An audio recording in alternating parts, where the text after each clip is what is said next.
के तपाईलाई प्रभुको प्रार्थनाको अन्तिम भागको बारेमा रहस्यको कुरा थाहा छ? किनभने राज्य, पराक्रम र महिमा सदा सर्वदा तपाईँकै हुन् वास्तवमा प्रारम्भिक बाइबलहरूमा पाइँदैन। हो, यो कुरा सुन्दा धेरै जसो मानिसहरू छक्क पर्दछन्। मत्तीको सुसमाचारको सबैभन्दा पुरानो ग्रीक पाण्डुलिपिहरूमा प्रार्थनाको अन्त्यमा तर दुष्टबाट छुटाउनुहोस् भनेर लेखेको पाइन्छ।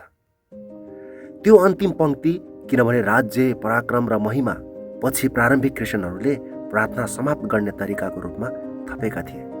यो गलत चाहिँ होइन। फेरि वास्तवमा यसले एक इतिहास 29 अध्यायको 11 पदलाई प्रतिध्वनित गर्दछ, जहाँ भनिएको छ, हे परमप्रभु, महानता, शक्ति, महिमा, गौरव र ऐश्वर्य तपाईँकै हुन्। तर यो सम्भवतः येशूको मूल शब्दहरूको भाग भन्ने थिएन।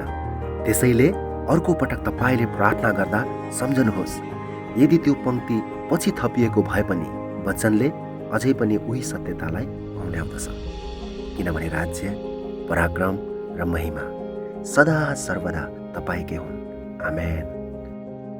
यस्तै रोचक कुराहरूका लागि सब्स्क्राइब गर्नुहोला, जिज्ञासाका लागि कमेन्ट गर्नुहोस् र धर्मशास्त्रको गहिराईमा जान मन पराउने व्यक्तिहरूलाई सेयर गर्नुहोस्।